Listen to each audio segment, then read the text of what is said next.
خواب اس طرح تھا کہ ہمارے ایک اہل دنیا ہے اور وہ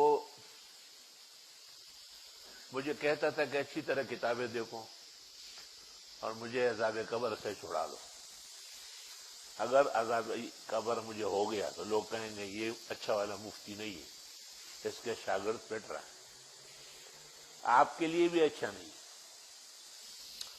تو میں فکر میں ہو گیا، بہت زیادہ غمگین ہو گیا کہ بھئی واقعی یہ تو ایک مرحلہ آ رہا ہے اور حق مرحلہ ہے، تو دے پریزا ززان فکر ہوگا، اس کو چھوڑو، اپنی فکر کرو.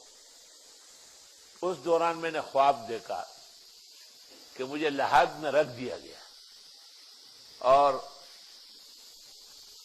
ایک حسین جمیل نوجوان آیا جس کا اوصاف حسن اور خصال حمیدہ بیان کرنے کے لیے مجھ میں استطاعت نہیں ہے، اور وہ دائیں طرف کھڑا ہو گیا.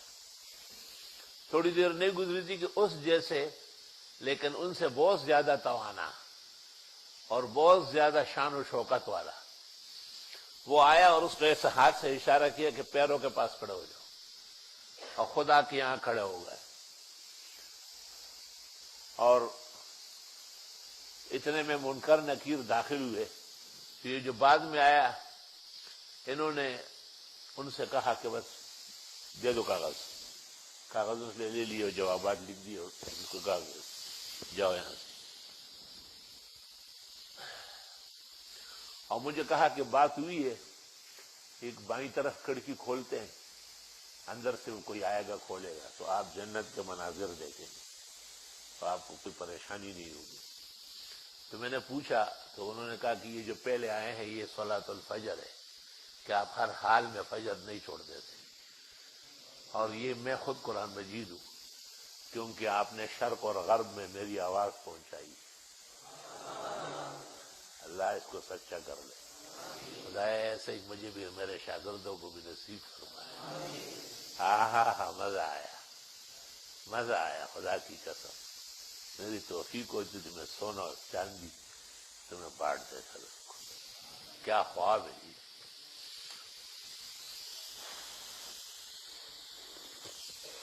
اور اس طرح بھی کہا کہ مالک العرش نے پہلے فیصلہ یہی کیا تھا کہ بس یہ نماز فجر جائے اور چھڑا لے، اور پھر کہا کہ فوراً اللہ بزرگ برتر کا حکم ملا کہ نہیں تم خود چلے جاؤ. تو اس لیے ہم دونوں آئے. قرآن میں بعد میں دیکھا کہ حضرت اقدس امام الحسن مولانا انور شاہ صاحب نے طبرانی کے حوالے سے لکھا ہے کہ صلوات جو ہے یہ دائیں طرف کھڑی ہوگی، زکوات بائیں طرف، صدقات پیروں کی طرف، اور ایمان و قرآن سرانے. اللہ اللہ کیا شان و شوکت ہے. یہ دنیا کی نعمتیں تو کوئی نعمت ہی نہیں ہے اس کے سامنے. بس یہ نعمت ہے کہ اسلام ہے، ایمان ہے، قرآن ہے. اللہ تعالیٰ نے استقامت علی التوحید نصیب فرمائی. چلو. حدثنا علي بن عبد الله قال حدثنا يعقوب بن ابراهيم قال حدثنا ابي عن صالح قال حدثني نافع